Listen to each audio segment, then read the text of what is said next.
If you've ever waited 6 months to get in to see a specialist, only to realize, oh, that was an ENT I needed a referral for, not an endocrinologist, you've probably felt like the stupidest patient in the room, and you wouldn't be alone.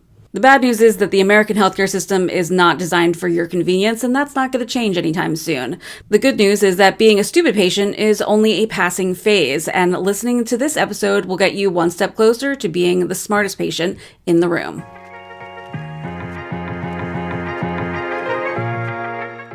Welcome back to the Smarter Patients podcast. I'm Ilana Jacqueline, your host and author of the book, Medical Gaslighting, How to Get the Care You Deserve in a System That Makes You Fight for Your Life. And guys, I have been through all of the phases of patienthood, including the phase of just feeling like an absolute tool.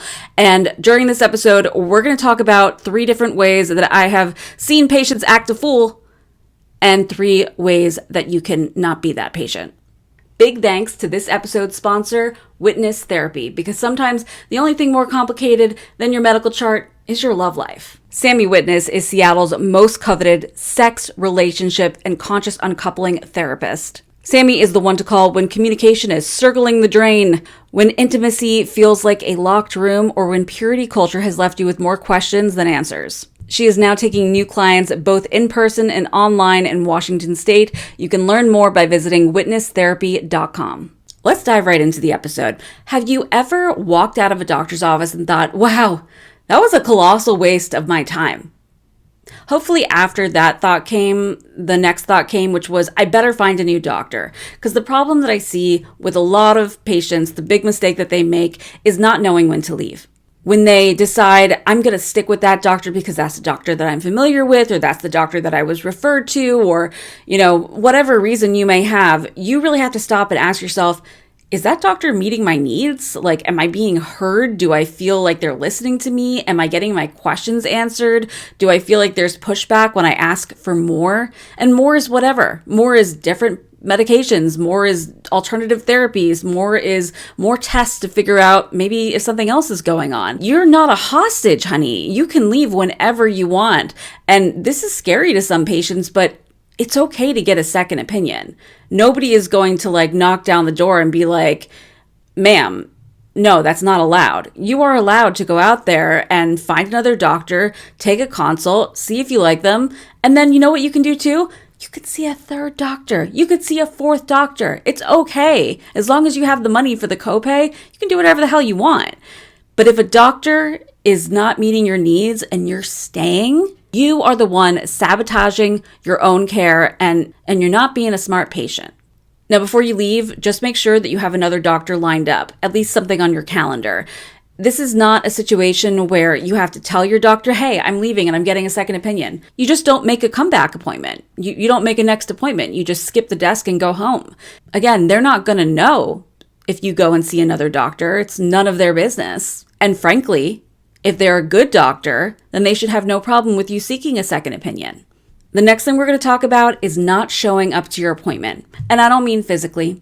I mean mentally, emotionally, spiritually, whatever. I'm talking about being in the room and being an active, proactive collaborator in your care. Smart patients feel like equal collaborators in a partnership.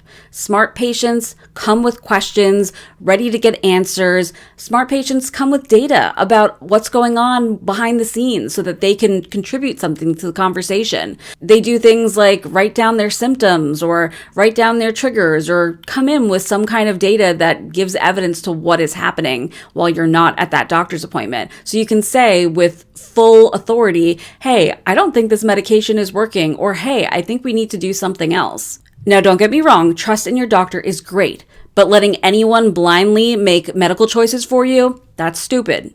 Ask questions, share your feedback, be curious. Only you can recognize patterns in your health that need to be reported to your doctor. And finally, the biggest mistake that I see patients make is not having your shit together. I'm talking about not having a system for your life. Look, chronic illness, it's a lot. There's a lot going on. It's a big part of life. It means you've got extra appointments. It means you've got medications to take. It means you've got surgeries to prepare for. And this all has to go somewhere that is outside of your head because, honey, have you looked at the side effects of your medication? It's not that reliable. So for me personally, I keep a Google Calendar absolutely to the max filled with every single thing medically that I need to be aware of. When my medications are going to need to be refilled, when I need to make an appointment, how long a referral is going to take, when to call back and check on a referral. Like, you have to think of your health as a full-blown operation, and you are the manager of all of it. You need to keep on top of the big things and the little things to stay on track. Being a stupid patient, it's a choice. Make a better choice. After all, that's what you did today by logging on and checking out this podcast. It only took you less than 15 minutes, and you already know more and are a smarter patient because of it. Make sure to visit smarterpatientpodcast.com after this and check out the resource guide, which has everything we learned today plus so much more, because I am always looking for ways to help you be the smartest patient in the room.